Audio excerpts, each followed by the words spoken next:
and welcome to the DM's Book Club, a podcast where we read about some Dungeons and Dragons and discuss how we would be in our club. Sorry, it's just every time you wave, I'm like, oh, I should wave back. It's just the two of us here. So my name is Fiona, and with me, as always, for Dragon's Duel is Hamilton. Hamilton, Hello. How are you, my friend? I'm Hello. good, thank you. I'm fine. I mean, we just spoke 30 minutes ago, but yes, since then I've ate, so I feel a lot better. Yes, yeah. I'm still, for those people who watched last week, I'm still eating my, I've eaten my crumpet, but my tangerine is still here, off to one side, so maybe I'll munch on that in a bit, so. Only at home does this happen. You know when it's we're working from home, pandemic, you have kids coming in, you have dogs. Yeah. I have my mother giving me my lunch. Which is so sweet. I love it. Oh no. I love it. I had to cook my own like a loser. Oh no. Well, so it doesn't happen that often, so don't worry. Usually I just be eating like chocolate or something in the meantime. So. To be honest, I'm going to pick up some chocolate on my way home because I'm an adult and I can do what I like. I'm sure I've told you this story before, but one of the best sort of realizations I had was that I was at university. It was like really early in the morning, Saturday morning. I was going somewhere like over to a friend's house or something, walking down the high street, and there was a little kid like crying, like tugging her mum's skirt. But why? And the mum said, "Because you just don't eat ice cream for breakfast." And I just went, "Oh, I can eat but ice cream." I could." Yes. Yeah. So I ran and got ice cream for breakfast. There is that realization is one of the best moments in life, isn't it? When you're like, I can do what I want right now. Like, I can eat pizza with ice cream on top right now, and I will, and it's great, and it is such a good. And then you realise you have to be self-controlling. Oh, so boring. But in that between times, it's a joyous occasion. It is almost like a domain of delight, which is funny enough. There's a great segue. That is a segue. Yes. So today's podcast episode, today's topic, we are looking at Domains of Delight, which is an extra life document that was made or published, by Wizards of the Coast very recently, obviously in the aftermath of Wild Beyond the Witchlight. It as a sort of supplement, essentially. So similar to how we have the Tortle package for the Tombs of Annihilation, this is something very, very similar. So we thought we'd check it out because in the back of it, we have how do you create your own Domain of Delight. So I was like, let's have a go. We've not done a little makey one for a little while, so I thought, why not? Let's make our own Domains of Delight. So, exactly. Yeah. Yes. So Hamilton, what was your initial impressions of this whole document? Obviously we are going to look mostly at creating stuff, but was there anything that sort of stood out to you in general from this document? I mean, there's a lot of good Fey stuff. If you want more Fey stuff, there's a lot more there. There's a lot of, if you're looking for your Wild Beyond Witchlight to go beyond the realms of the Feywild, is a good document for that, to be fair. I'd say if you want to. And the Feywild Companion that we did had its own Domain of Delight, and I think I thought it's great. It gives you more lore on the Feywild as a general. It's like it's your campaign guide to the Feywild a little bit more than anything else, and more of a homebrew DM's book, I'd say, than a player's book. And it's great, really. Again, great art, great lore, great story, everything. Great. Yeah, I think just to go on to that, I think if you haven't got Wild Beyond the Witchlight, get this instead, because obviously Wild Beyond the Witchlight is obviously a full adventure, has a whole thing sometimes, but I think this just gives you the enough to be like, oh, that's interesting. And of course, like we said, like you mentioned, we've got obviously the Feywild Companion by the Splinterverse folks. Like there's lots of Fey is big right now, so you're not done for it. But if you're like, I just only want little bits and pieces, this is also equally good. Like it gives you a potted summary about the sealing and unsealing court and flavouring of different spells and stuff. So the first couple of pages, like 10 pages or so, are these sort of things, and obviously tables in general. We all love a good table. Lots of good tables, which we'll see in a minute when we make our stuff. Yes, exactly. So I think it's one of those things though, because sometimes we get asked, oh, is it something we need to get and stuff like that, and I would be saying, because there isn't necessarily a Fey source book official, and you just want to dip your toes in, and this is not, I can't remember off the top of my head how much it is on DM's Guild. It's like $8 or something like that, so it's not lots of money, so I think it is a worthwhile document to have a look at as well. And of course all this money goes to the Extra Life charity, so it's like it does a good deed. You get some stuff out of it, and like you said, some brilliant art. I mean, you say this every time, art is brilliant, so Yeah, no, that's it. That's it in a nutshell. And I think that's where it would fit into your life as a DM, isn't it? Exactly. And in particular, sorry, I was like, we're going to move on. No, we're not. We're going to go back to it. The idea of contracts. Yes. Fey contracts and stuff. Sorry, yes, I did like this. No, don't worry. I think this is interesting because I think as a DM, it is incredibly hard to come up with a good contract to fool 5 players. Yes. Because I think, and we've talked about this briefly before, this idea of like, you're running a campaign, you're playing a big, bad, evil guy or gal or whatever. And it's supposed to be intelligent, but you're faced with 5 people who are super smart and want to make sure you don't get ahead. I struggle at the best of times to come up with anything villainous. So definitely this gives you an idea of like what kind of Fey bargains you can have, what happens if you break them and stuff. And I will say, off sort of in the middle distance, because I've written something recently for Dragon Plus magazine about Fey contracts and stuff. Have a think about wordplay.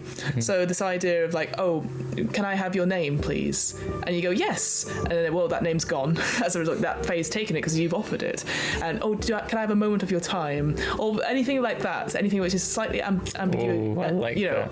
Get your crossword clue book out, because there's some... English is a terribly, terribly imperfect language. In terms of like description of what... Unperfect, exactly. It is an imperfect language in the sense of like it's not a great legal speak. So so it's you can have a lot of fun with the fact that we say one word to mean 20 other things. So exactly. Like I think my favorite one I saw that come up in my research was give me your hand. So you could be falling off a cliff or something like that, and a Fey person reaches out and you grab it, but that could mean either physically they get your hand, or you have their hand in marriage, which anything like that is just all these sort of things. But obviously that's a different topic altogether. I love it. I love all of these. Well, exactly. So there's lots of ways you can go about it, and I think these give you some good ideas to think about. But definitely, if you're coming up with Fey stuff in general, have a think about like spend prep time, because I struggle at the best of times to come up with any evil deeds on the spot. So having something like that in play,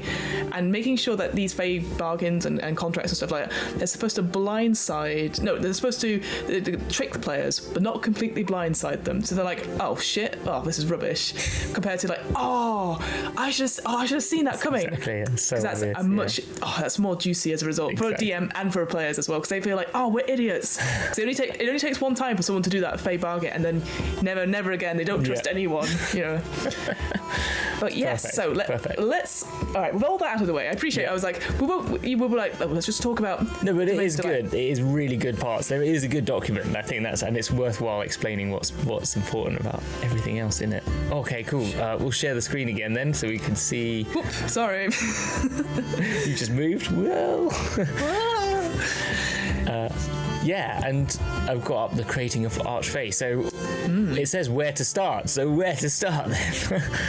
Yes. Where to start? So what's interesting, again, so when we say Domains of Delight, it starts initially by creating an Archfey. So the person that is ruling over this domain. And I think that's a very good idea to have, because ultimately, like, the domain should be like flavorings of that person.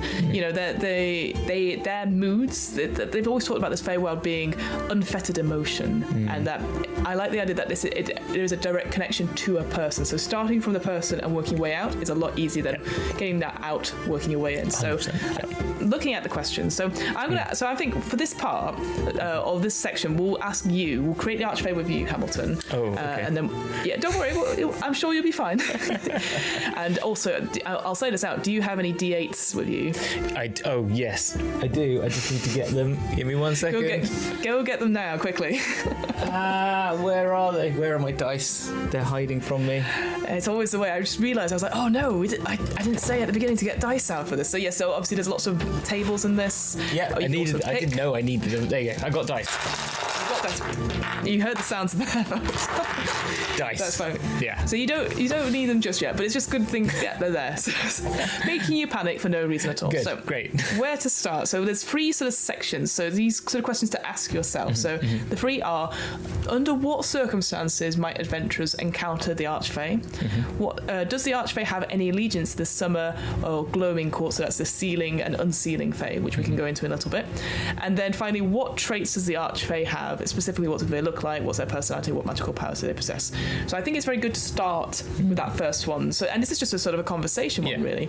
Okay. So you have adventurers. They've wandered into a generic Feywild setting just for now. Yeah. And so I want to know if they were going to encounter a Fey Archlord, an Archfey.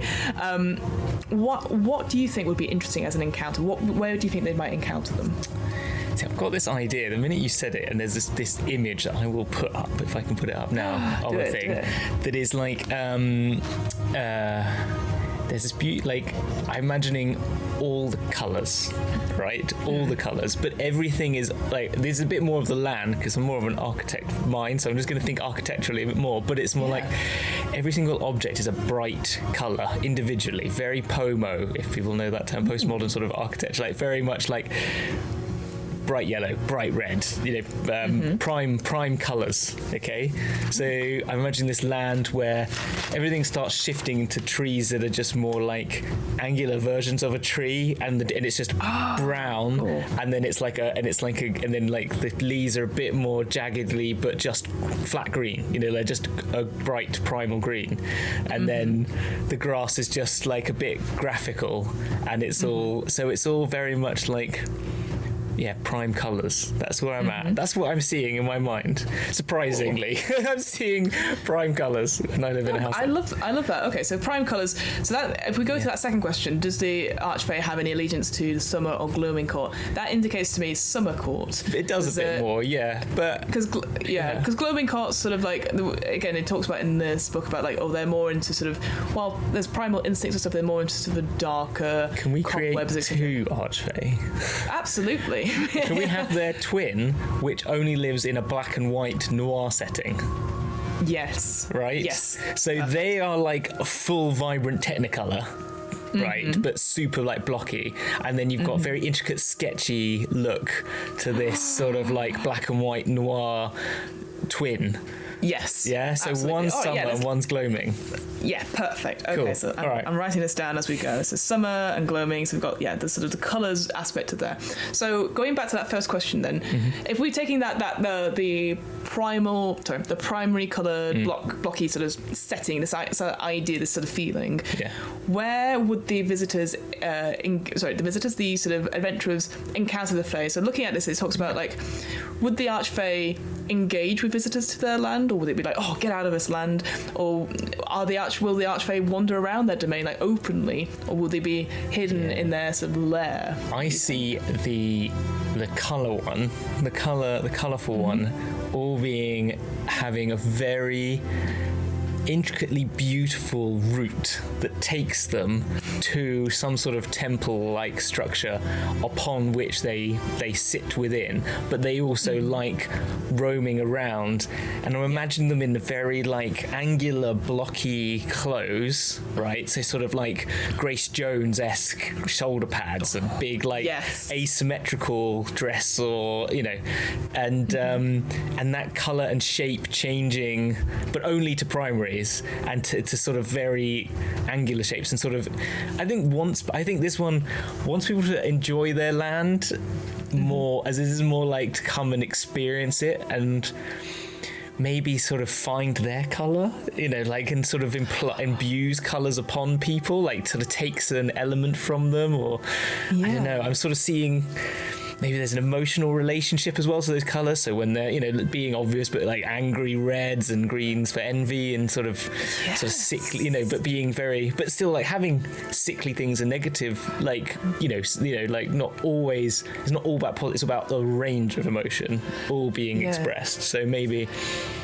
Yeah. You've reminded me of a book called Shades of Grey. Now, not 50 Shades of Grey. It's just called Shades of Grey. And I can't remember off the top of my head who's the author is, but essentially they have like a almost like a caste system based on color, and certain colors can heal essentially. So you go into like a paint shop where on the walls it would say like, I don't know, the 50 blue is a healing one and stuff like that. And people have swashes of something like that. Certainly as doctors you match color type for color type and that sort of thing. It's a fantastic book because it talks about this intrigue about people trying to get ahead to the greys, obviously at the lowest bottom bit, trying to get up into head to the purples or the royal colors. So of course they're going to be at the top. So I like that idea of almost like you said, like a whole domain based on colours, and the brighter the colours. Like it doesn't have to be in that sort of way, but the angry reds, but maybe they're like the military or the guards in some way because they are strong and powerful, whereas the blue are more calm, maybe they're more healers perhaps, or something like that. So I quite like that. I actually did a bit of colour theory, and green is supposedly the calmest colour. Supposedly for our eyes, it uses the least amount of mental inability for your use of the color. So if you want to make a calming space, do it in architecture as well. If you want to create like a quiet room, greens are a lot better because they actually instill more. They're less ocularly arresting. Then so blue is actually too cooling. It actually kind of does agitate more than green. How interesting! I genuinely thought it was blue. That's the more you know. There you go. Well, I just remember doing it. So clearly, this is why I've chosen it because I've probably done a bit at my time. No, I love that. So sticking on that, the blocky one. We'll come to the sketched Archfey in a second. Yeah. So this blocky Archfey, do they visit other domains, or do they keep to their own? And do they get involved with the politics of the Fey courts at all, or do they sort of act independently? I think that they're a bit of a collector. So they like to then try and find new ways of finding these because I think they're very tied to this emotional thing, so it's the Feywild. So I think maybe they're eager to sort of, but not in the sort of like, they're not involved in politics. I don't think they sort of care about that.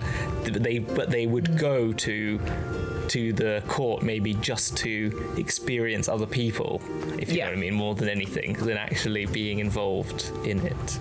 Absolutely. I think because it talks about in the allegiance section, it talks about by swearing allegiance to either queen, you gain the privileges of audience with those queens, certain assurances, etc., that those queen courts won't meddle in the effect of your domain. Yeah. But if you don't pledge allegiance to either of the courts, then you can find your whole thing is overrun with spies or anything like that, because they're like, well, you must be up to something. But I kind of like this idea that it sounds like, again, I'm sure we'll go into more and more detail about it, but it's very positive sort of thing. It's like they're not necessarily worried about what other people think of them. Yeah. So maybe they give sort of lip service per se to Titania, who's the queen of the Summer Court, to the Unsealing Fae. But ultimately they're like, well, we'll attend the balls, but we'll just do as is. So I quite like that as a thing. I bet they also though do attend both. I think they probably do actually, because they're interested. I can imagine they're kind of interested in all, but maybe change. Maybe they're the same person. Maybe both these phase are both the same one, and they actually. Well, hang on. Let's put them as separate, and then we can push them together. Because I think that actually could be really interesting. Maybe two personas for one archer. Yeah. Depending on whether it's. Maybe it's depending on, say, the seasons, or depending on a certain ritual, perhaps. Maybe one takes over the other. Because we've got, again, from my own experience of doing some mystic improv recently, there's this idea of halfway through the year, the Winter King takes over, I think, from the Summer King, and there's this big fight between them, and they always one will win, which is always the same year on year. So I quite like that as an idea that maybe there's a shift in the seasons or a shift in the something. But I think I like that, the idea of having two separate personas, but there's a change, almost like a Jekyll and Hyde thing between the two, perhaps. So that's quite cool. Yeah, but I can imagine with that, that sort of want for all emotion would want to go to both. That's kind of why I think they would end up at both. I guess, but also it does seem to me almost like a extrovert/introvert sort of thing. Yeah, perhaps. Maybe like, I've had too much. I need some self-care. Or maybe it's just like maybe it's more of a Dorian Gray.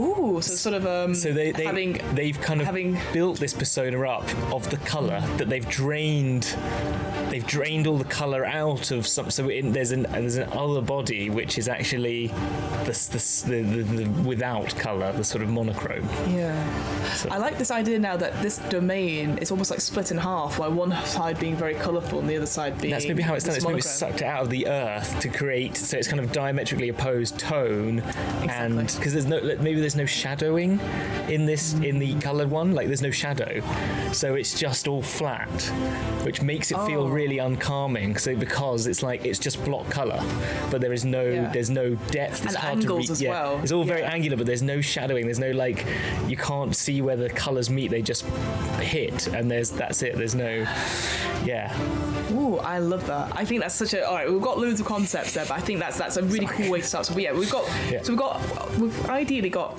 at least one Fey, which has maybe two personas, and this idea that the colour is what's drawing to them and stuff like that. And they are the sort of person, when in colour form, let's say, they are meeting the adventurers. They're wandering about, but they have their own palace or lair, so they can be encountered on occasion. And it sounds like to me that they are very welcoming to maybe new visitors to their domain in this form.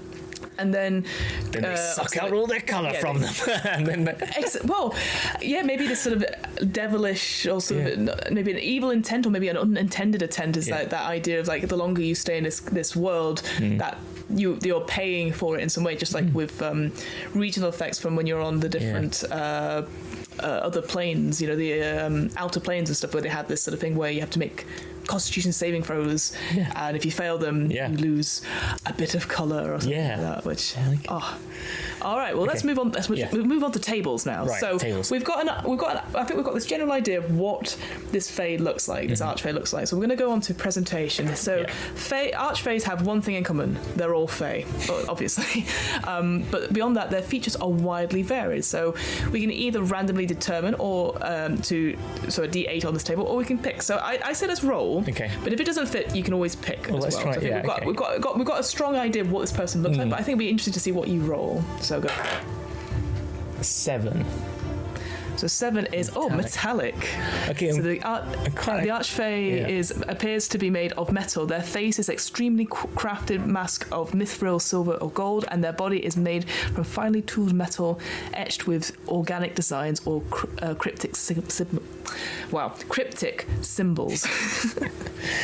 What do you think of that?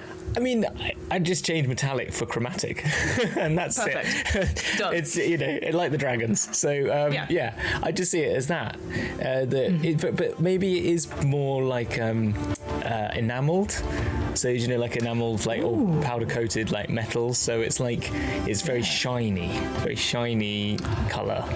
Yeah, I like that. Yeah, because again, you've got this vibrant like colour stuff as well, but shiny as well. Oh, I see. But maybe the shine is what's out of the white. Okay, no, I'm going to say no. It's flat because the shine and the shadow is the white, the white and black, the monochrome. So that's been stolen. So maybe they would.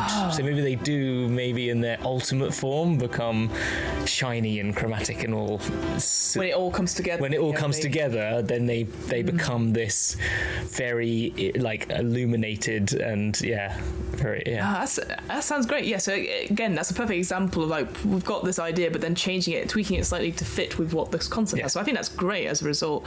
All right, let's move on to personality. Yes. If you haven't already settled on a personality for your Archfey, you can determine. Let's go. Let's have a look. So see what you get. I got a 5. A 5 is mercurial. The Archfey has 2 personalities. They shift back and forth between these personalities at certain times or when certain conditions are met. Perfect. I mean, that's perfect. That was not on purpose, I promise you. I'm rolling. That was beautiful. Well, let's go for amazing. 2 rolls and see what the other 2 are then. See what they are. Yeah, go for it. 6, mischievous. Ooh. And 1, which is benevolent. Benevolent. I can't even say that word. Benevolent. No. Benne. Just say Benne. Benevolent. Benevolent. Hi, my name's Ben. Benevolent. Sorry, now I'm very benevolent. Oh no. Anyway, okay, number 1 and number 6. Welcoming. The first one is very welcoming. So I think we're going with the colourful one is very welcoming. Yeah. Assists people. Yeah, has friendship, and then the other one is this.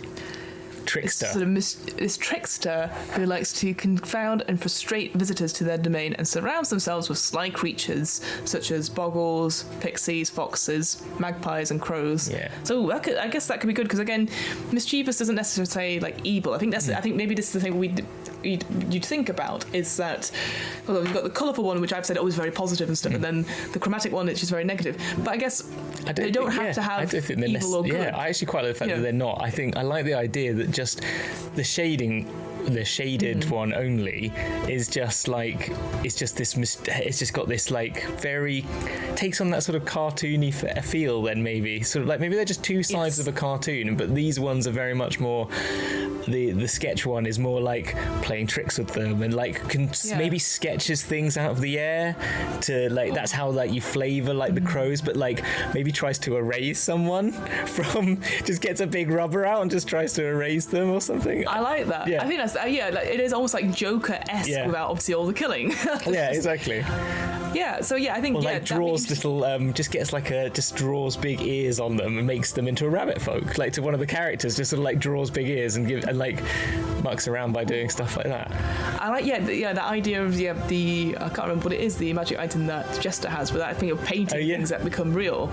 Yeah. Okay, I like that. Yeah, I like that. Big hole just draws big holes in the floor where they're standing or something like that. Yes. Yeah. Oh yeah, proper like Acme style. Yes. Yeah, I think that's great. Yeah, so I think that's quite good that we can. You can always flip it later on, I think, but they decided that we're not, because I did initially go, oh well, the second persona is going to be evil. Let's actually not think of it like that. So that was on me making a bias. Maybe the colourful one is the evil one because it's the one draining the colour from the mischievous side. So actually, I think that the actual what's happening is that the colourful one seemingly is so much more like, and it's playing off those perceptions, which is what's great about the Feywild. It sort of plays with the sort of ideas of what you think. It's that sort of parable feeling. So yeah, you think they're very welcoming, this beautiful, colourful land, and then suddenly I'm becoming grey and I'm being pulled into another direction, and I'm now stuck in the monochrome land with their other half, and I need to get my part of the half of my whole soul back or something. I don't know. I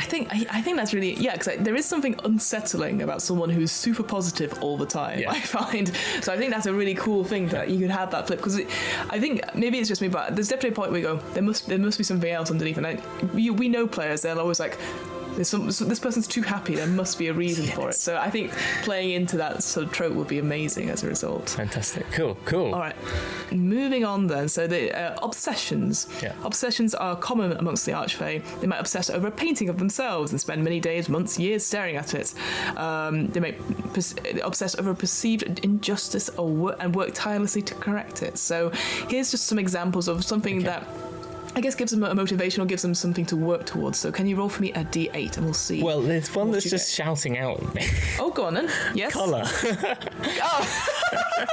So let's just pick that one then. Particular colour and puts their subjects to work making. I mean, I just kind of is there, isn't it? Number 2. It's wearing another colour to make be seen as laughable or obnoxious, downright rude. But maybe it's just that.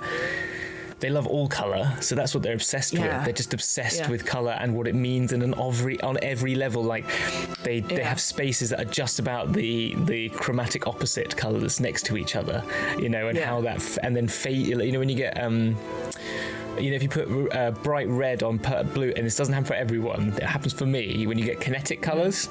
So it looks like, if you ever see a cross sign in England which has got like a red on a road sign, it's got a red cross and then a blue behind it.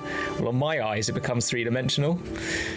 What? I've never heard of that. So because I've got slight colour blindness slightly, but it also is you get this kinetic effect so where because it just phases because your eyes can't read it, so it all goes 3-dimensional. So the red comes forward and the blue recedes, sort of thing, which is kind of that's so cool. So I've never heard of that before. Optical illusions, maybe that's what the monochrome one does as well. It's like do those big like circular patterns that you think are moving but aren't moving and stuff like that, and creates. Oh, I love that. Optical illusions. I'm writing that down. Yeah, I think that. Oh, fantastic. Yeah. Looking at some of the other ones, there's like obviously obsessions with beauty. That's a very traditional Feywild one. All the way down to stories. Rules are free. We've talked about rules are free before. The material plane. It's like so again. That could be quite an interesting one. If, so where are you from? Tell me everything about you. Yes. This idea that they obsess over over the adventurers because they've come from the material plane. I just imagine when the adventurers turn up, they go, "Oh, what are you wearing? I love this ruby. It's so beautiful and so intricate. This red, I've never seen a red like this." And just really but ignoring them completely, and then just taking the ruby away and just walking off as if that's perfectly fine. Do you know what I mean? Yeah. Like, oh yes, this must go into my collection, and just ignoring them, and then wandering back because, oh, sorry, you were here, weren't you? Yes. Would you like some tea? Yeah, getting distracted by colour. I think it's an excellent. Because you could have so much fun as a DM, because it's that sort of thing where you just keep going and going until your players go, "Sorry, who are you?" And you're, "Manners, that's the thing," and then going back to that, but then getting sidetracked. So having the players then having to guide conversations rather than the other way around, it's great as a. Well, taking things from players and seeing how they deal with it is always fun, because it's like, that's mine. It's mine. I worked hard for those pieces. It does really put them. Not that you want to put your players on edge, but it does, which is good fun. I think this is the thing with the Feywild stuff, as we sort of talk about this idea of the contracts and going somewhere brand new, which maybe your players have never gone to the Feywild or gone to a different. I think it's such an interesting way of changing things around, and it's definitely roleplay specific, not necessarily mechanic specific. So I think you can have a lot of fun in creating these stories. I think as long as you have that talk before and going, "Hey, so you're going to the Feywild, you might not know what that means. It's going to mean things are going to happen here." And I think just having that level of trust anyway with your players anyway. But I just I love again that whole idea of tricking your players, not blindsiding them. Yes, I think it's very important to go for. 100%. But continuing on, signature magic. So almost every Archfey has a signature magical power. Sorry, I'll say that again. Has a signature magical power. It's tied to their appearance or personality. So in this, is there any that stand out to you, or do you want to have a roll for it? I'll roll for it. I will roll for it. But I've got an idea as well. But I feel like I'm not using the tables. This is the problem. We meant to use the tables. We've got this book. No, I think there's some good ones. So yeah, go for it. Well, I was just thinking because they have this chromatic tendency that then they would be chromatic sort of magical uses. Maybe they can I think there could be things that allow them to use the relevant chromatic dragon style magical effect maybe from each color, so they can draw some. And actually this is now stealing a little bit from high rollers because borrowing with accreditation. But Lucius has this ability because he can pull out, he only has like 2, which he can pull out oranges for acid, and I think he can pull out blues for ice damage, from people's clothing, and he's like it's a bit like an artificer meets sorcerer thing, sort of pulling out from his clothes.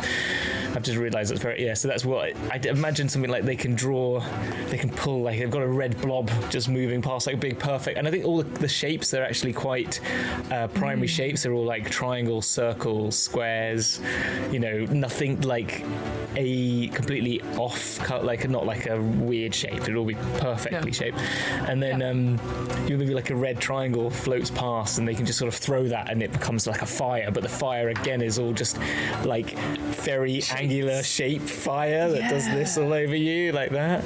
It just little triangles of fire, just little triangles that make fire. What I like about that as well is that everyone's going to visualize the idea of triangles of fire very differently. Like, and it's like I don't know if you've seen.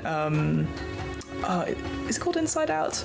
Yes. The Pixar one. So when it's like they have to get back, and they have to go through I can't remember what that passageway is called, but where they become like from 3D to 2D to basic shapes and stuff like that. So obviously that visualization of it is one way of looking at it. But I like the idea, the way you're describing it is that I can understand the words.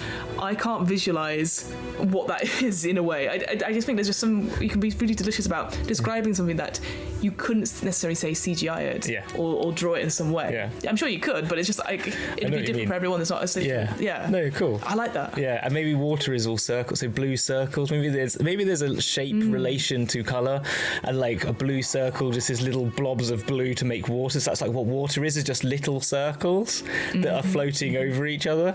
I quite like that. And when you just drink glug glug glug, and it's just little circles of water going into you. And it just oh, that's really cool. sure. Oh, you see, and already you're thinking about flavouring what the domain is. So obviously in this document it talks before about like...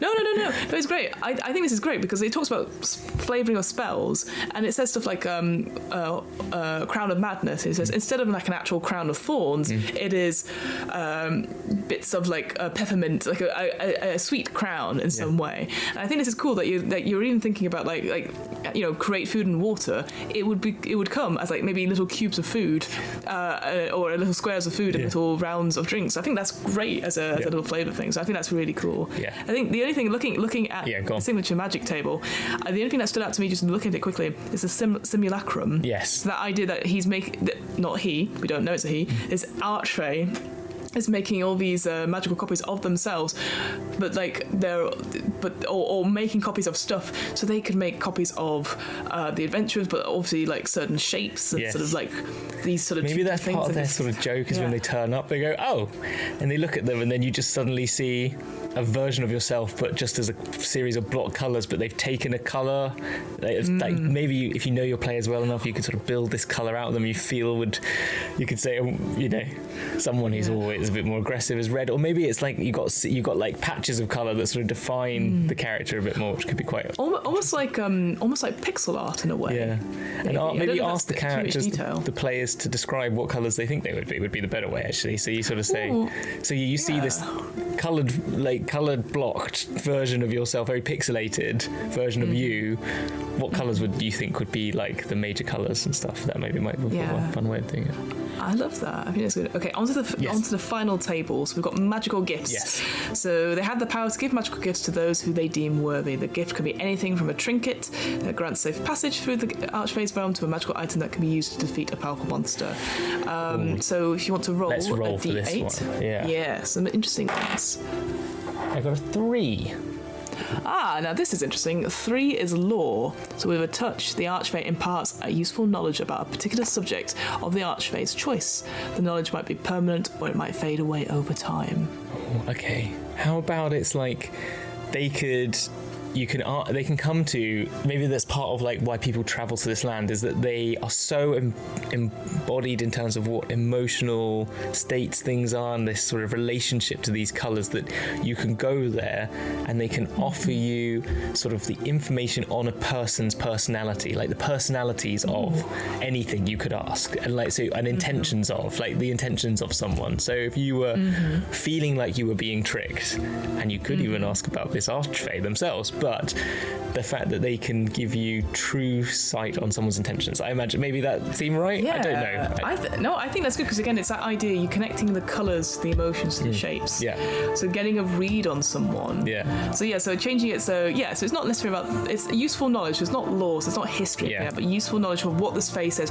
But I think what's important is that it's coloured, so to speak, by the Fae's insight. So if they are this sort of positive thing, going, oh yes, this person's, clearly bad dress sense and blah, blah, blah, blah, So you have that flavour in it as well, but also giving, I think that's, I like that. If you've got like someone that, if you were playing a campaign and you needed to make a deal with another Fae, someone might tell you, if you go see the Archfey, the colour, the Archfey of the primary colours or whatever, then they can grant you this knowledge of the true intentions of anything or anyone or something like that. So I don't know. Yeah. So that's all sort of the background prep for this Archfey. So we've got a lot of information here. So what I want you to go away and do now, because we are stopping this recording in 5 minutes. But I think what again, homework for you, Hamilton, in a way.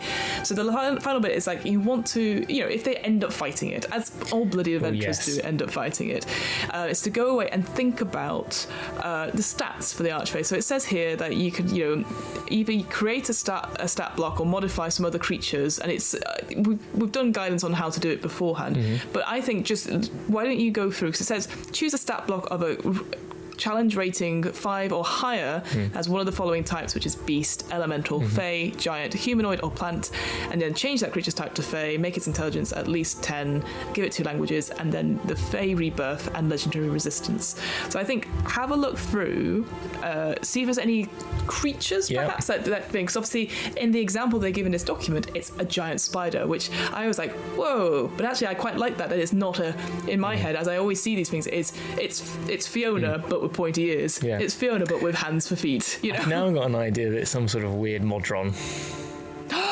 Oh, you know me. I love Modrons. Yeah, so. but I was talking about them earlier, and I don't know. Maybe I'm not sure. But it's because of the primary shapes that they are, so that I see it as like a sort of rogue, creative Modron. But I'm not going to say that I'm sticking with it. I will come back. No, I'll try and even do back. art if I have time by Tuesday, if I can. Oh, don't. I'm only saying I will cut this out if I don't do it. So there you go. That sounds good. But yeah, have a think. Yeah. I'll be interested to see what you come up with in terms of it. I would say just take a stat block from someone. Again, like if folks were doing this, playing along at home, creating at home, you have all the time in the world to come up with what you want in your Fey. But I think they're simply just taking that challenge rating 5 creature or higher with those sort of restrictions, and they're very loose restrictions at that. Yeah. That's a very good, useful starting guide as well. So, I'll do that. Yeah. Awesome. Well, this is good. I'm enjoying this. I'm now excited for part 2 of our adventure. I'm so excited. I love this concept, this idea of colour, because I think it goes beyond what you were saying before about this Feywild stuff, where it's all whimsical, but always dangerous. But the fact that there's like very stark contrast between colour and monochromatic, and just I think that's a really good way to tell your players you are not on the material plane anymore. Yes. And it's this visualization as well. Like it's one of those things I really struggle to visualize it, but when you can describe it, it's ones you can really describe and go into detail, like you're saying about. Like you could talk all about different shapes as well. Like a polygon goes by. I think that's a Pokemon. But even then, it's just like you just see a bunch of little brown triangles walking along, carrying green bigger triangles. It's just ants in a row, but they're just they're like tiny little brown triangles with a big diamond shape for a leaf, which is the green leaf. Or even like, because I was thinking like maybe like yellow triangles, and it's all ducks. Yes, little yellow triangle ducks with a little little white triangles with yellow beaks, on the big blue sort of circular oval. Oh, okay. What have we done? We're making a domain of delight. That's what we've done. Good fun. Awesome. Cool. Well, we'll see you in 5 seconds. I will see you. Yes, we'll see you in 5 seconds. But I will see you in a couple of days' time when you've come across and you've definitely not drawn out this creature. Please don't do that. Oh, you don't have time. I will make the time. Okay, all right then. Whoa, we've just time traveled. Wow, look at that. That's been at least 4 days. So what are we doing again? I forgot. What are we doing again?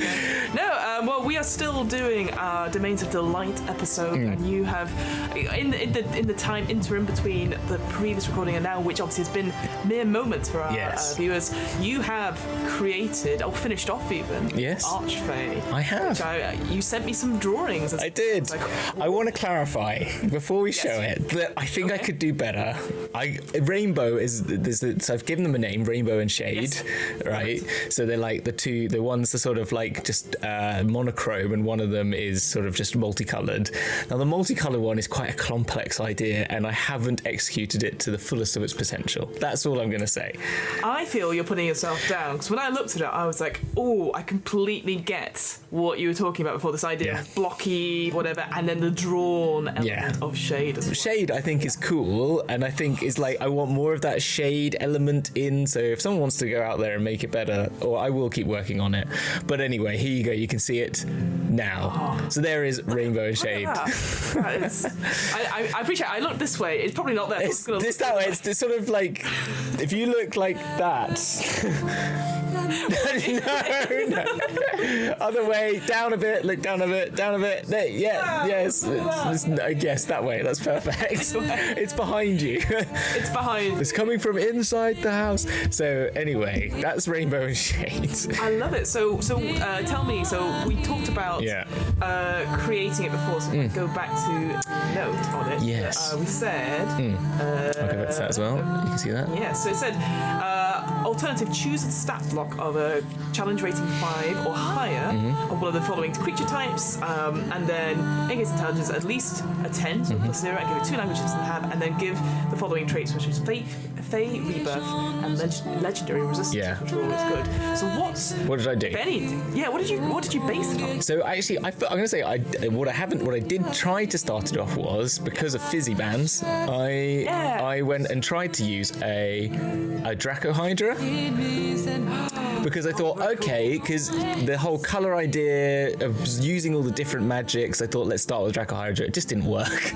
But that's what I started with, and then I thought I'm just going to go with Iggly Witch, which is Ig Wilvy, but Iggly Witch is my So from Wild Beyond the Witch. spoilers.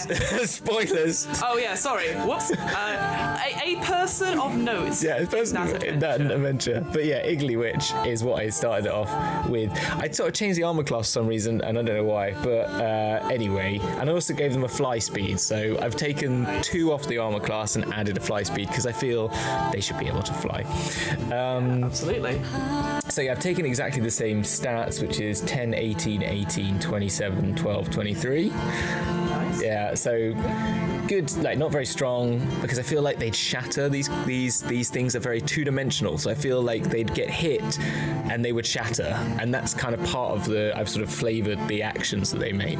But I feel like constitutionally they're quite, even though they might shatter, they could build more of these colors, so they would still have quite good, I feel like, overall constitution, combination of themselves, I guess. Dex, they're kind of probably quite sharp and edgy.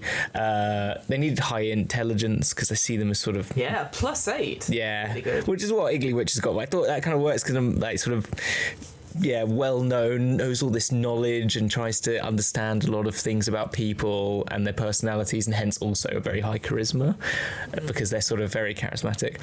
These are Rainbow and Shade working together stats, so I'm seeing them as because they are 2 entities but of the same. Yeah, you said they were 2 sides of the same coin. Exactly. Yeah. So yeah, this makes sense. And so I sort of haven't fully written this. So if you look closely, that kind of still says Iggly Witch in places, but I've got it. Look at that too. Yes, but I've got it in my mind as how it works. But I've got sort of things like, so they get legendary resistance is what I've given them instead of the other one, which was Fey Rebirth. But they've got Boon of Immortality, which is pretty, anyway, it doesn't really matter. But I flavour it that if they fail a saving throw, they can choose to they can choose to sort of, the resistance is flavoured that they sort of draw either some colour. If it's the hit is hit on Rainbow, then Rainbow sort of draws further colour out of anything around them, and then Shade sort of imbues takes some of the light off something or something that sort of like two-dimensionalize it. Oh god, what's it called now?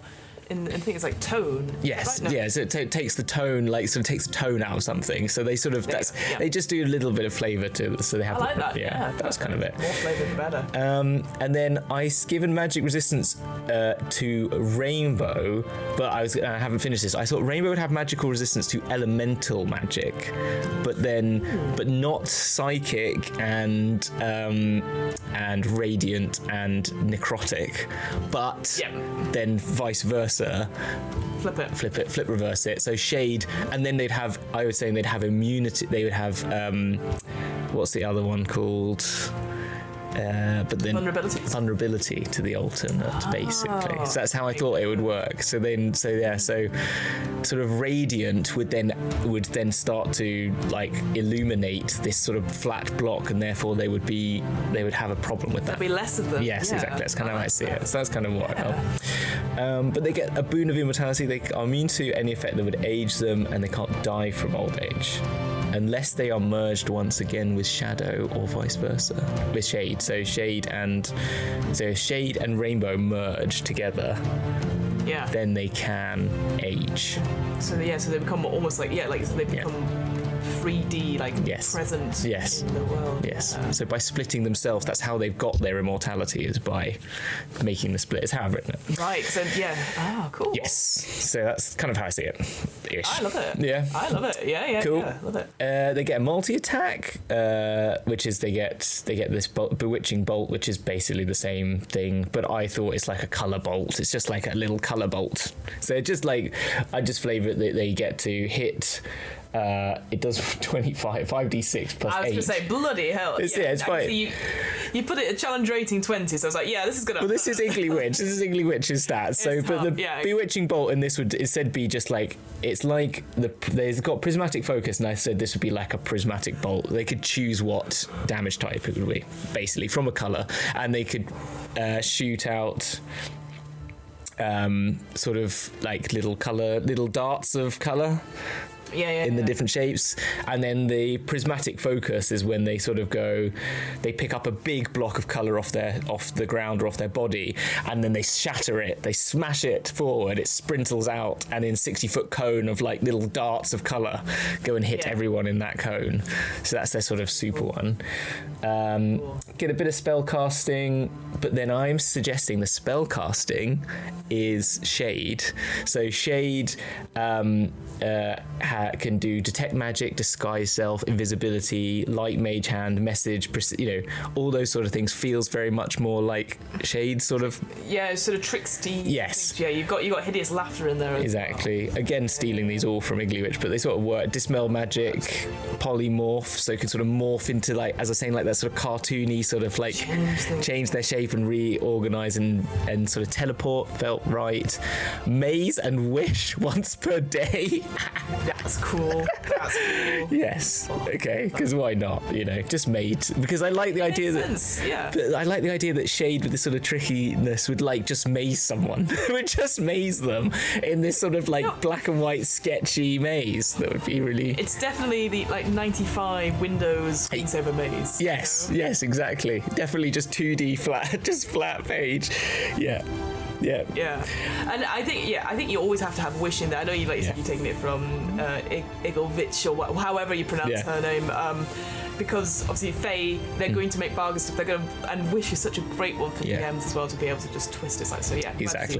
That's fine. Exactly. And maybe you could flavour it a bit more that they can't do they can't like wish themselves back together, I guess, or something like that. But maybe they could. Fae Step, I think both of them have that ability. That just seems about right. Then the negate spell reaction again would be a Shade thing. I feel like can sort of just negate anything by just like, and that could do it twice per day.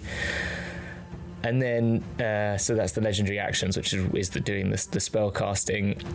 The dark speech, I've kept that in, but I probably want to change that. I think there's got to be a better one. But then I think the failed beguilement is quite cool. So they can, just using their charisma spell. And I felt that what that would do is that I'd sort of flavour it again that one or the other can affect people in different ways. When they fail on this, they start losing either their colour or they start losing their tone by becoming closer to one or the other sort of realm.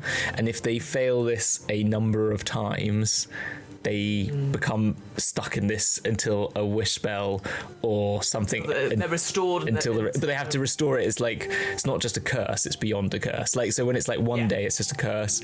2 days, it requires like greater curse. I can't remember what a greater restoration instead of lesser restoration, and then it needs wish sort of thing to return yourself. I love that. I think, amazing. Good work, Hamilton. That's it. No, I love it. I think my only question would be, so when it's their turn, are they both acting? Yeah. Or is it one of them acts and then on the next turn the other one acts? Or well, so how I've worked it is that I feel that the reactions are all Shade, and then obviously the witchcraft is a legendary action, so their actions are spellcasting. So I assume it just depends on what you're doing. Just one does that action, then the other does the action, sort of thing. So it's just kind of, they'd have one turn.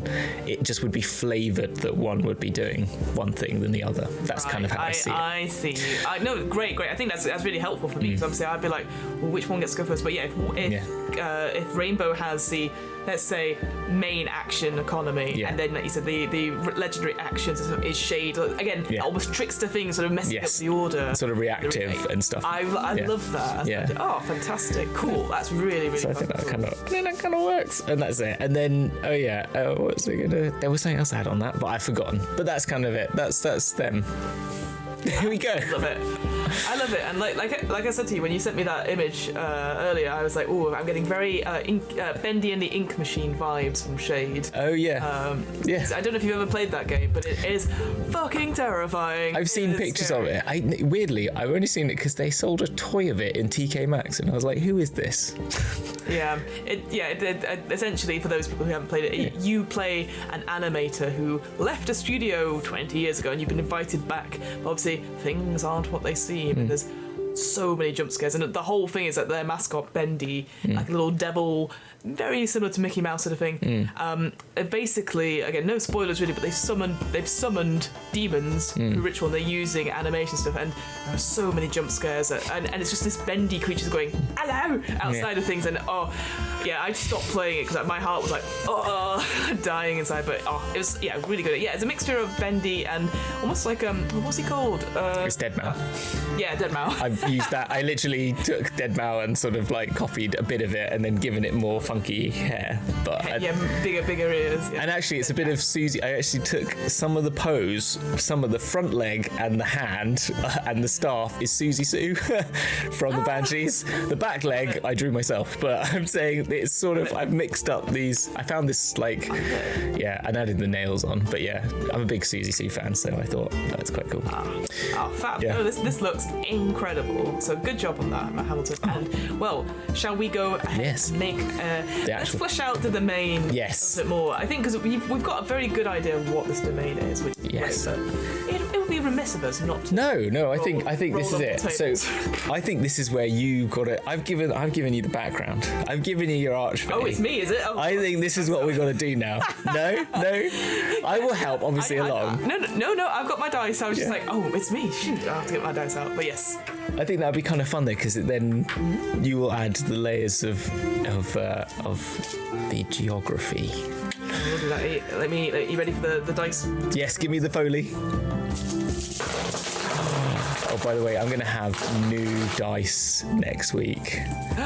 I got some from, do you know Chemgal on the internet? I have heard. I've not seen any of their stuff though. Yeah, so they're really cool. I'm very excited. Very excited. You'll have to show me next week. Yes, I will, and I've got them. I'll be like, show them off. Look at these! See you later.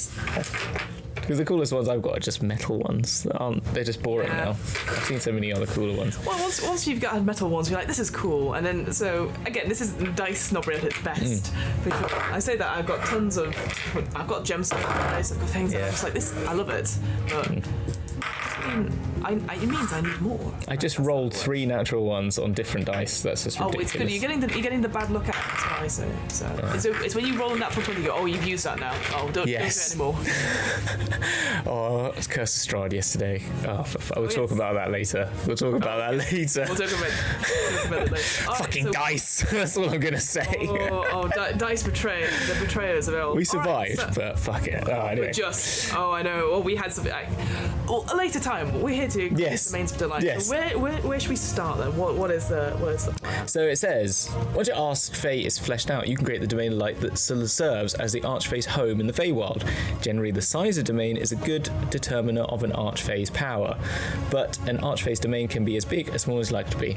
Now, I know I've given them a high challenge rating, but I sort of felt with the 2 of them, it sort of feels sort of doable. But I would say that their influence is probably half the challenge rating. That's how I would see it, because actually it's only because there's 2 of them that they're so high up. But that's all I was thinking. I agree with that. They're not they're not really an Iggly Witch, but they are. No, they're 2 people in one. Yes. Sort of two sides of one entity. Yeah, that's all. Yeah, that's all. Definitely. I was thinking. But yes, you go. Graphical features. Okay, so this is one prominent geographical features determined randomly. So we have said before that this land, regardless of size, is sort of split almost down the middle. There's definitely like the monochromatic side and the very colourful primary coloured side. So we definitely have that as a feature, but not. I wonder if it. Yeah, exactly. I mean, is it split down the line, or is it biopia? So they're on top of each other, looking down. Oh, that could be quite interesting. I guess. Yeah, maybe it's patchy. Or maybe maybe they are existing on top of one another, and you could like the Shadowfell, and you can sort of 1 minute just fall through a hole. Maybe one is stronger at certain times. Exactly. Okay, cool. Anyway, all those things. So geographical though. Let's see. So it's a 1d8 on the table. That is a 6. Rolling farmland that yields healthy, bountiful produce of amazing size. I think that makes sense definitely in the colourful primal colours thing. I love the idea. It's just like circles. Yes. Corn is just big circles stuck together. I think we talked about this. I think we talked about it last time about having a drink of like blue as a thing, and you suck it, and then maybe like a little circles of blue that you just drink. Yeah. No, I like that. Yeah, and yes, I can imagine. Yeah, lots of farmland. Cows are just like a triangle, like a cube of black with white legs, sort of thing. Like a cow. Yeah. Just little, like there's a cow and that's it, and then a sheep is just circles of white. It's like again back in the old days of the Windows XP or something, where it had the official it's just a rolling hill and then blue. Yes. That just like. Yes, that's it. Hills are just half circles. Yeah. Yeah. Oh, I love that. Cool. Oh, that's cool. That's very cool. Awesome. Okay. Next is domain theme. I mean, I'm seeing one that works again. That's the thing. Is that kaleidoscopic? Yes. I think that's fun. So yeah, this domain is a riot of ever-changing colours. Plants come in dazzling arrays of colours. Flowers change colour to suit prevailing moods, and the Fae wear costumes of scintillating hues. Great word, scintillating. There is, yeah. I think that works completely because obviously it's not just plants. It's everything. Everything is just block colour. Yeah. Well, then what should we do? What do we do for the... should we roll for the other one then, the other half of it? Yeah, well, I'm sorry, I just realised, but on top of my geek stuff, I have the Pantone colour stuff. So that's what I imagined. It would just be like different shades of that, but I completely like block. Yes. Almost. Yeah. Sorry, I just realised, I'm looking up there going, I actually have something for this. Anyway, awesome. Sorry, distraction. So, rolling for... Sorry, what were we rolling for? Domain theme. So we've got... But I'm thinking if there's... So we do a theme for the sort of shades domain then. That's what I was thinking. Because it could be a few of them and maybe that could make it... You know what? That's a good point. Yeah. So definitely the kaleidoscopic for the primary colours one. The monochromatic we've got... It's a 7.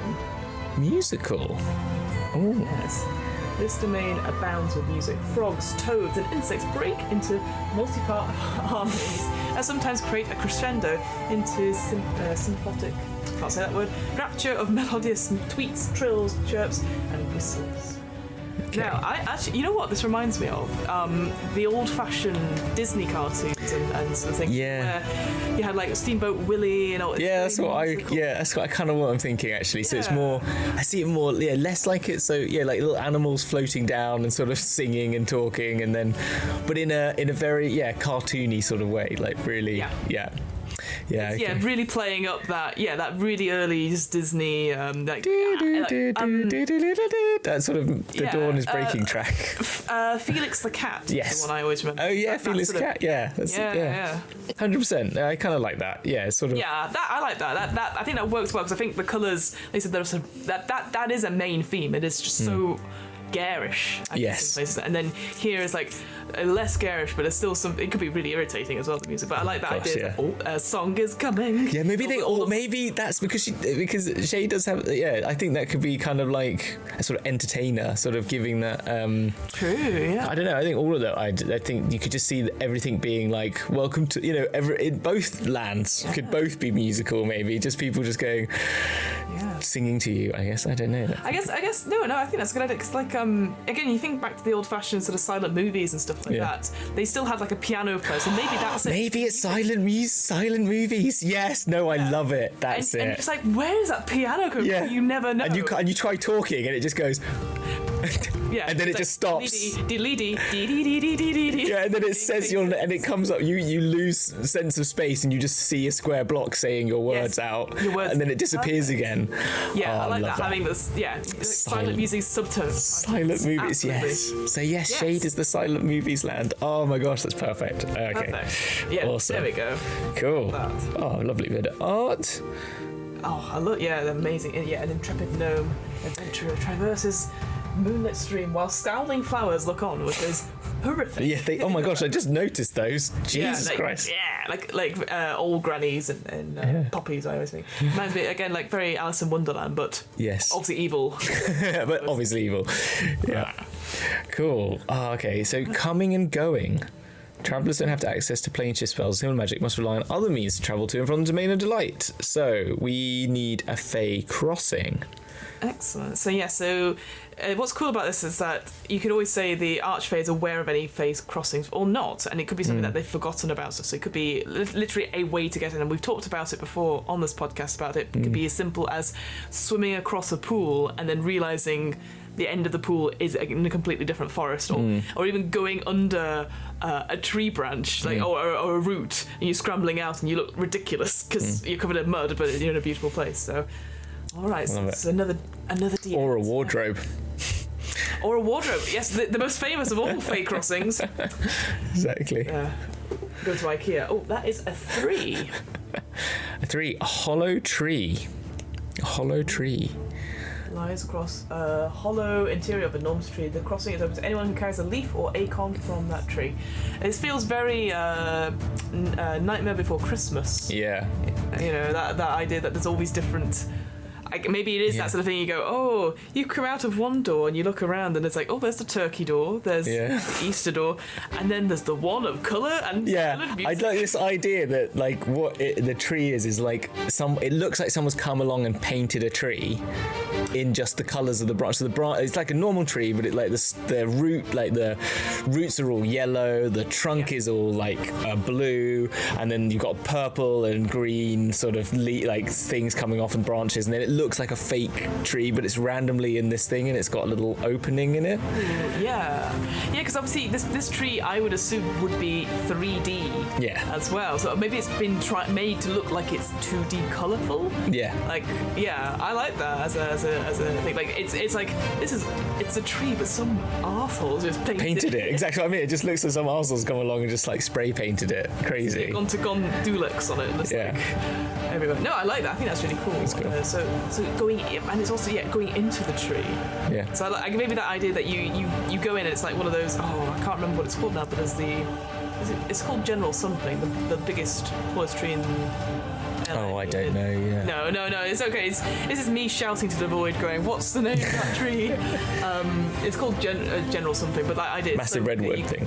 Yeah. Is that you go in and you go, can't find anything, and you go out, and you go, oh shit. Yes. You just literally, it's that sort of thing. You turn around rather than going through it. You just turn around and you realise you're already there. So. Oh yeah, I quite like that. I like that. Maybe it's got like it's so big, it's got a little opening, and it's got like little lights or something in there, or something that's interesting, or maybe or you see like you hear a little snicker of like shades, sort of like doing little. You get some musica, like as you go in, like a lift. Yes. Like, dee dee dee dee dee as a piano or something. I wonder if there's a way that if you like you can roll on a table, or something you do, or an answer you have to make that decides which of the two realms you enter into. Ooh. I don't know what that could be, but do you know what I mean? Something that... In going back to a completely different book, Van Richten's Guide to Ravenloft, there is a bit in it in the adventure where they go into a room and the room asks the players a question, and it says like if they respond.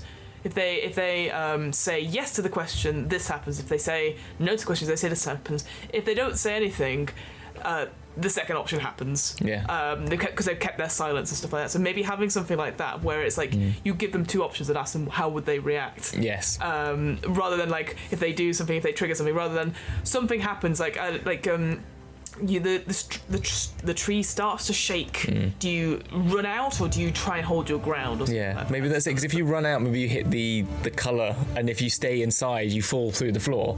Do you know what I mean? And then you enter into the sort of the shade realm. Shade, and then absolutely. Or maybe you both turn. Oh, okay. Right. If you fall into the shade realm, and if you fall into the colour realm, you both see each other, but you see each other in those sorts of styles. So you see only your friend just as a monochrome sketch of themselves. Like, if anyone knows the term ambient occlusion, that is not a common term for people to know. Let me just sprinkle that into this podcast. Ambient occlusion is a graphical rendering term where you just see a white model with like where things meet shadows, where things meet. the sort of negative space that you sort of... Yeah, so they did really cool Batman imagery for one of the games where it was all like that. It's like a white model, but you only get like the secondary shadowing, ambient shadowing. Yeah, so that's it. So that sort of thing, you see that, and then if you go through the color realm, you don't have any shading, but you're just a flat color version of yourself, sort of without any shading. Because you could ask them what they do. Yeah. And because I guess the only thing is that if all the party go, we run out, so you're like, well, that's fine, but they'll all see each other as giving them that choice is excellent. I love that. Yes. Okay, that was all. That's what I was thinking. Yeah. All right. Cool. Awesome. All right. Well, we got some more nice art. Unknown choice might lead. Ooh. Right. Ooh. Oh, there was more on that. There was more on that list. I didn't see the others. Okay, those are cool. Oh, the Fey crossing, mushroom circle. The famous of all crossings, and a stone bridge, and a stone circle, just in case. Just if you're in the West Country, anytime. Bar. So magical shortcuts. Magical shortcuts. Okay. What does this do? What does I've got? It's been a week since I properly read this. I'm reminding myself. It's the same. So the idea of that you have a shortcut where if you spend 1 minute doing some sort of ritual, it gives examples of stuff that you can get somewhere. So I guess it's fast travel. I guess. If you were trying to get across, I see what you mean. To another. Yeah. Okay. So cool. I guess for this is like if you had to quickly get to. We need to be monochromatic right now to do something for that. So this is another D8. So I'll have a quick. Okay, cool. It's a 1. Picking petals from pick petals from a flower whilst walking towards a beckoning sunset. Rubbish. I'm gonna roll again. Well, it could be that if you pick one of every shaped colour. Yeah. Do you see what I mean? So if you collect a red, a blue, a green, a yellow, a purple, a pink, like that, you get the 8 colours or whatever there is. It's an 8-bit. Let's say it's 8-bit. You get the 8 colours, and if you get all of those, then you can travel in that direction quickly. Oh, I see. So it's almost like you've got all the colours. You can move over, and then what? And how would you reverse that? If you remove the colours? No, I don't know.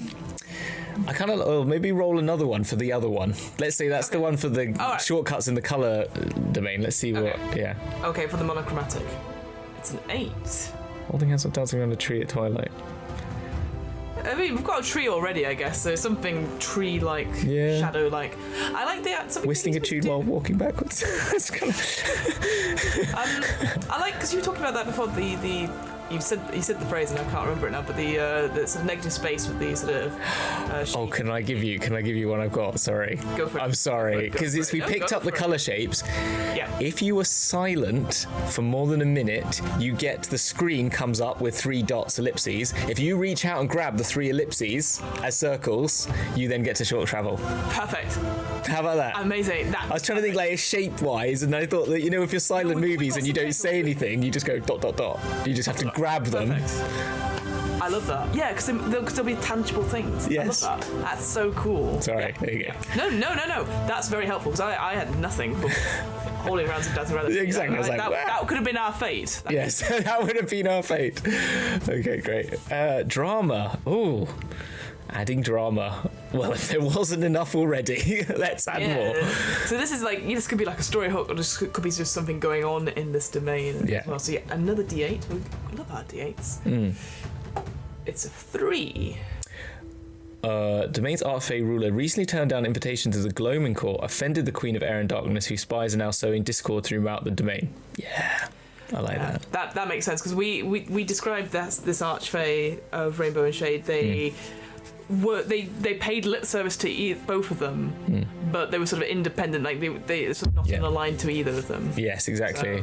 So I can imagine just busy and just doesn't think too much of it. I imagine, to be honest, themselves, but really, that's pissed them off enough. Yeah, maybe it's that sort of thing where they go, I'm coming I've already been to the local tea party one or whatever. Oh, have I been to something recently? It's again? Oh, sorry. Also, it's something like minor where it's obviously it's like super fucking important. Or yes, like, yes, exactly. So they really should have gone, but they're not bothered.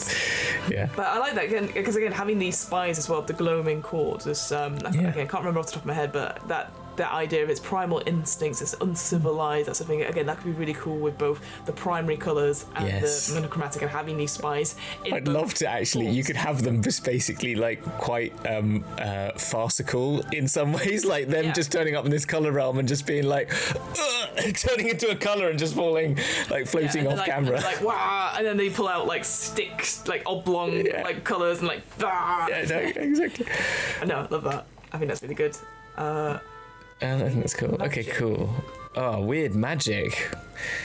So this has been done before in it's been done before in Tasha's, this idea of regional magics or so it gives some examples of like when you first enter a region, if you lose more than half your hit points. The horror ones are always like if you split up, if you fall asleep, all that sort of thing, which I've used in my own Curse of Strahd campaign when they're like, we're going to investigate this room, that's like half the party, another half the party, we're going to explore this room, and one person says, well, I'm going to stay here and make sure you both do it. And I said, oh, so you're on your own? And they're like, no!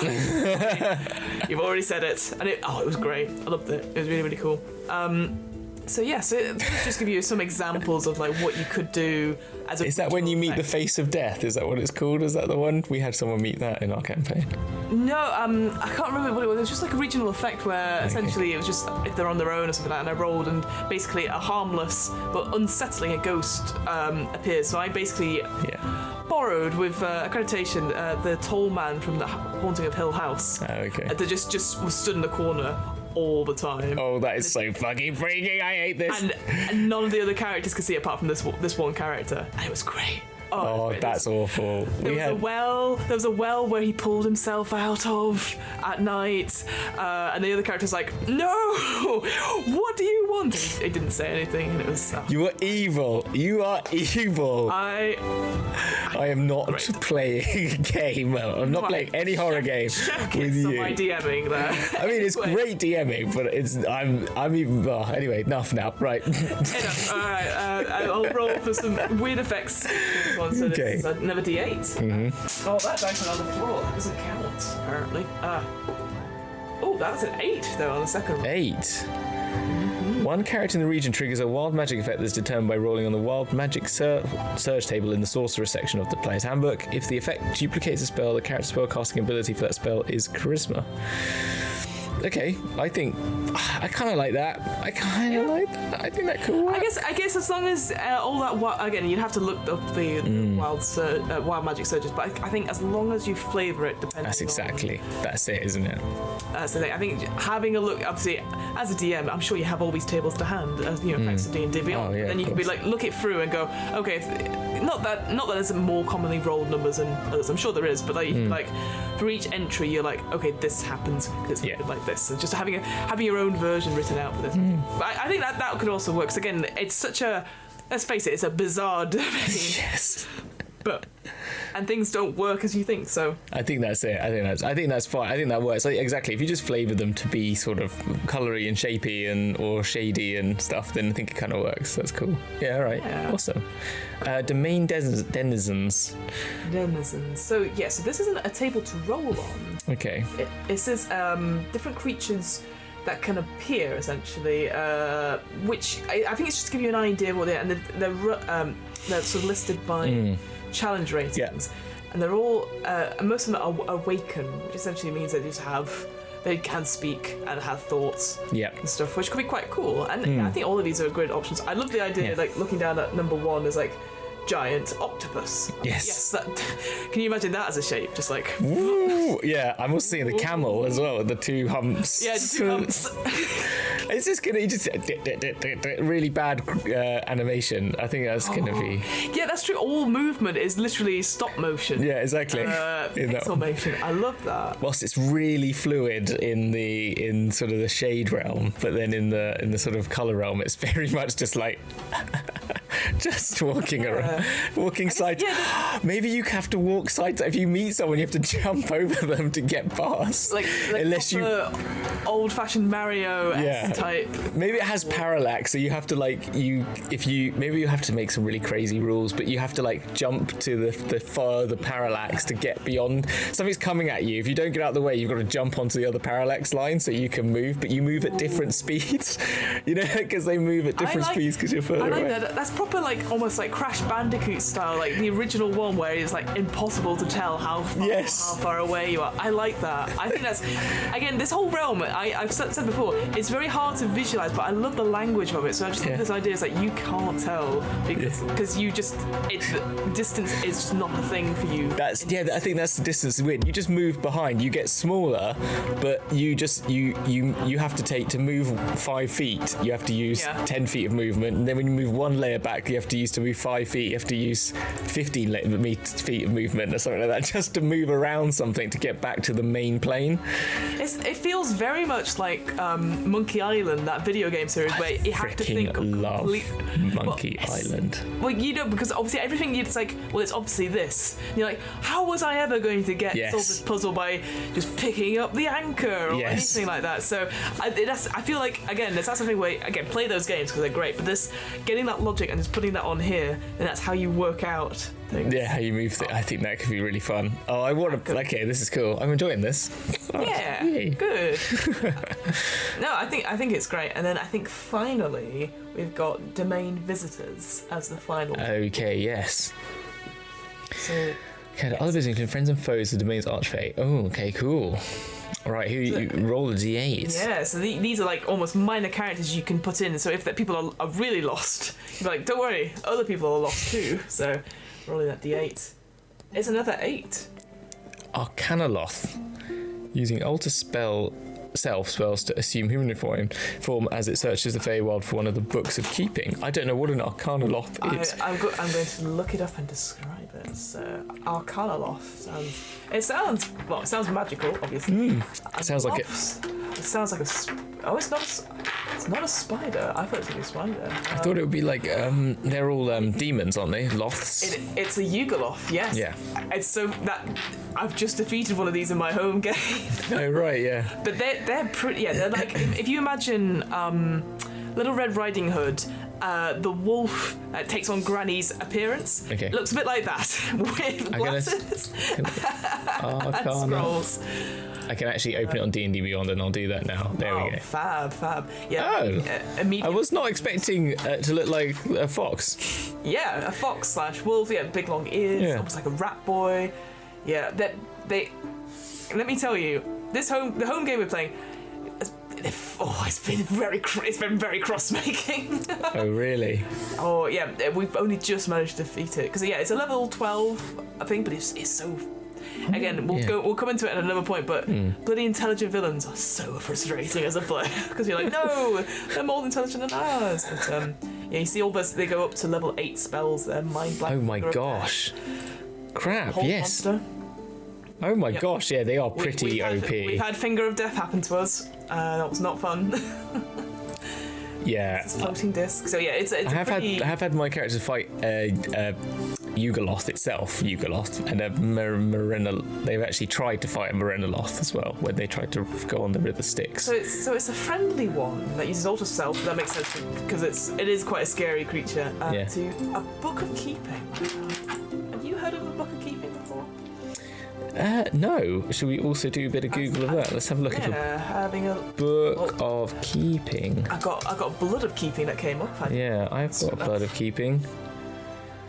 Nope, it's not. Oh, here we go. Yugoloth is permanently destroyed. Its name vanishes from every book of keeping. If Yugoloth is recreated by way of an unholy ritual, the books of keeping, when all 4 copies of the books of keeping disappear, Asmodeus and the Night Hags lost control of their Yugoloth creations. Each book of keeping still exists, drifting. This is in the. Here we are. Yeah. Books keeping. Each book of keeping still is drifting from plane to plane, where the brave and the foolish occasionally stumble upon them. A Yugoloth summoned using its true name, as inscribed in the Book of Keeping, is forced to serve its summon obediently. The Yugoloth hates being controlled in this manner and isn't shy about making its displeasure known. So that is.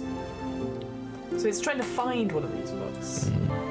That's Can I say, Gehenna, Crawling City, I want to make that into a document because it sounds like the coolest bloody place. And no, I can't believe there is an adventure there. Just by the way, out there, people, if someone wants to make that, I haven't got time, but I want to play. I was going to say, spoilers, it's you. Yeah, oh fuck, that's what I mean. Maybe that's what's going to happen in Dragon's Steel Season 3. We did say that, what was it, when we did the future of D&D, there was like, oh, well, there'll be more adventures coming soon in like some sort of compendium. So, hey, folks, let's do a Gehenna. I would love Gehenna. The fact that it's all on 45 degrees, like what the heck? It already starts great. Mental. It's such a great place. Yeah. Right. So that's it, is it? The whole thing. Yes. Well, here's the thing. We still haven't named the Domain of Delight. Oh, yes. So this is the thing. Yeah, so we've got, obviously, you've made your archfey, so the rainbow and shade, and then we have this amazing... I don't know if we ever defined how big it was. What should we... I feel that it is pretty big. Yeah. Just to give that whole spectrum of... Because I'd love to see, like, oceans without colour, or a huge sort of, like, almost like desert... brightly coloured, you know, that I quite like different versions of it. I quite like the idea that it's video gamey, so that we've gone with that route. So maybe it's an island, like it's an island, but it's an island that's clearly you can see the other land not far away. So it's sort of just an island, but there's land all around it. But there's just so everywhere you look, there's ocean, but you can still see like sea that you can see for a while, and maybe. Maybe it's like the flip reverse. When there's an island that's like that shape, and then you do the Stranger Things to get to the shade. The shadow. The Inside Out. Yeah. What's it? The Upside Down. The Upside Down. The Upside Down. Yeah, the Inside Out. It's the same. Yeah. I was close, but yes, the Upside Down. Yes. Maybe that's it. Maybe, but I imagine there's like in a video game, it's got every single type of landscape you could imagine. So you can have play in it, like it's a play area. Like you've got a little river, stream, and then you've got in like a wooded forest. But then you've got a desert, and then you've got a big tall mountain in the middle that's very icy and ice peaked, which is just a big icicle triangle and stuff like that. I love that idea that if you had video game elements in it, so like Frogger getting across. Oh yes, a road. Exactly. Roads, rivers. Getting onto to lily pads and that. Yeah, it has to be like that. Like having that video game essence to it, and like jumping over things or jumping on things to like squash them to get power ups or anything like that. Oh, I love this. Yes, 100%. Yeah, cool. But we still need a name for this. We still need a name. Two-tone island. Like, oh no! And this is where I'm sure we're going to cut out hours. Yes, exactly. Well, okay, I like. Because the other name I had for shade was mono, yeah. But maybe it's monochrome, because it's mono and chrome. Chrome. So you're in chrome and you're in mono. Yeah, I like that. But it's the domain of monochrome. Monochrome. Or monochrome or something like that, but monochrome I kind of like. I think monochrome. Yeah, I think monochrome. Let's keep it very simple. I now want to call them mono and chrome as names now. I think that's better. But anyway, yes, no, monochrome. These things we did, but I think because they did say, again, and obviously in a later episode where we'll talk about Fizz fans, they talk about making stuff that's simple and easy to remember so that it doesn't get nicknamed by your players, undermined. So I think monochrome. But like having that hyphen or having it mono / chrome or mono - chrome slash. Yes, I like that. / chrome. I love a good slash. Good slash. Or a solidus for you nerds out there. you typography nerds, right? Yeah, that's exactly. Anyway, look at that. Look, we've done it. We've done it. We've done our own Domain of Delight and an Archfey. This is. I love it. I think everything about it is cool. There's lots of stuff there. Yeah. In terms of story hooks, and just interesting things, and I think it's going to delight your players anyway. Because obviously, maybe they only visit. Excuse me. They might only visit one part of it. Maybe visit all of it, and then maybe.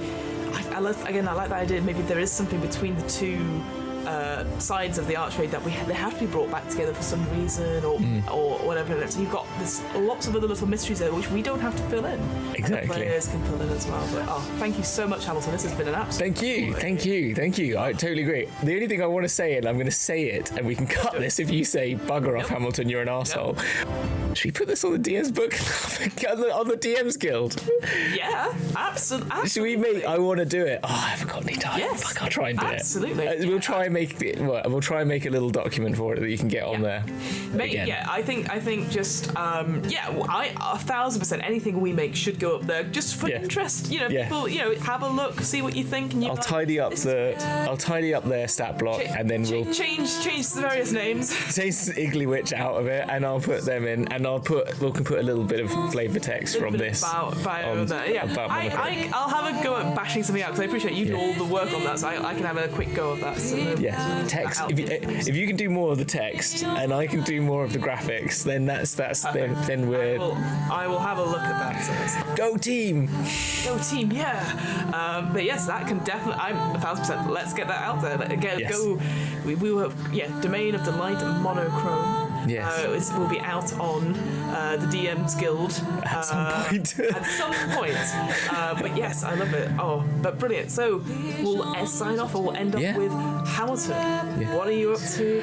What life treating you like? Whoa, bloody hell! There is actually lots going on. So Dragon's Duel Season 3 is pretty much finalised. Ideas are finalised. By the time this goes out, we will have more knowledge than I do now.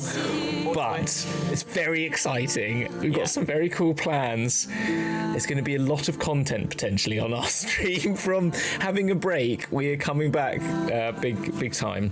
And the only other thing is that the network might be changing name, and it might have changed name by the time this comes out. It's always the way. Reveal what the network name is.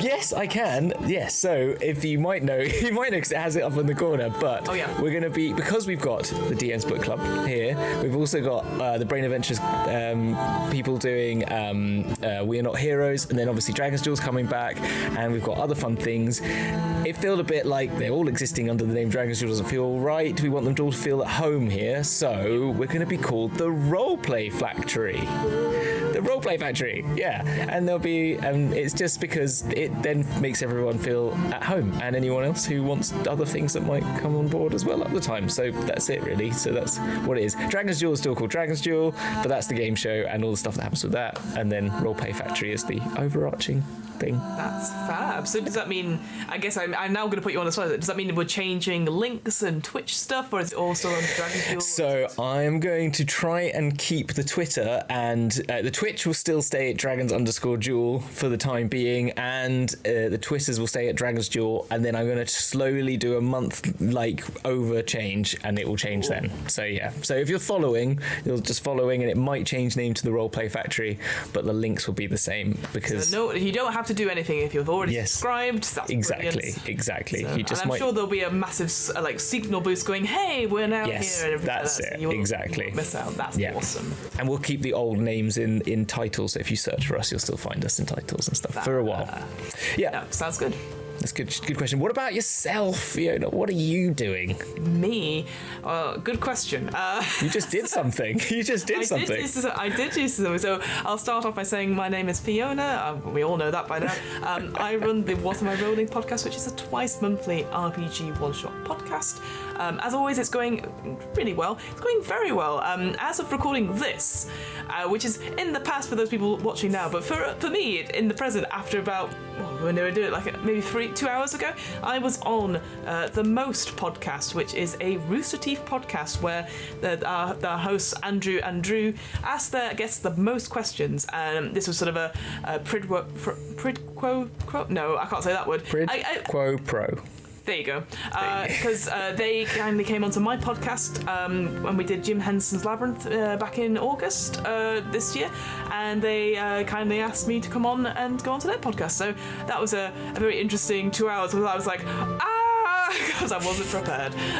But it was very good and very fun, and that will be out on the Most, not only on Rooster Teeth, their sort of channels and stuff where you can rewatch those sort of things, which is insane, but also you can listen back to it because they're now in podcast form. Yeah, how many subscribers do they have? I don't know. Is it millions? No.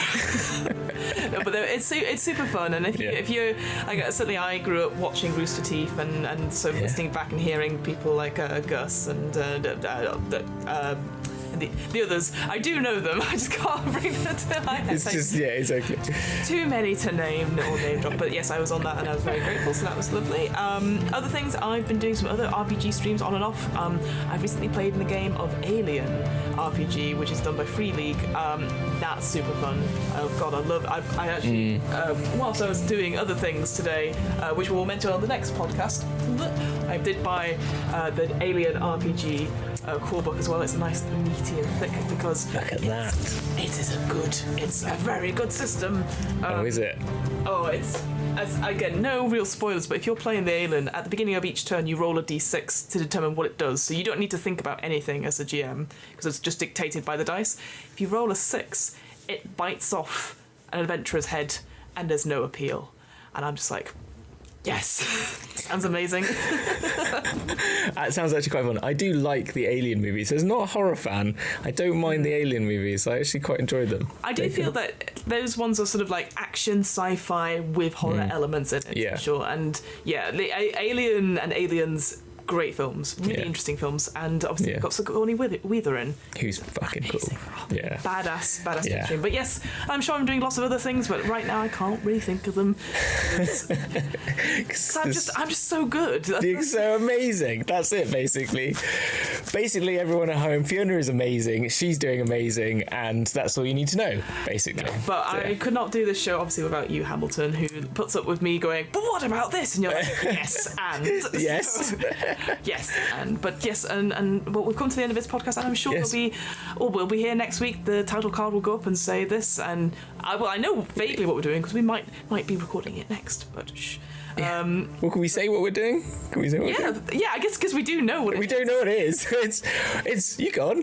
It's Fizz Buzz. Sorry, just because I remember. It's Fizz Buzz. We have it. Yeah, there's a book. There's a book. You would have also seen when I searched something, I had Fizz Bands open on D&D Beyond when I was googling for a Yugoloth. Awkward, but yes, we'll be talking about our first impressions of Fizz Bands. Finally. So looking forward to that. But awesome. Until next time, friends, we'll see you on the flip. I guess that's how. See you on the flip. All right, we're leaving it now. I'm just going now. All right, bye. Bye.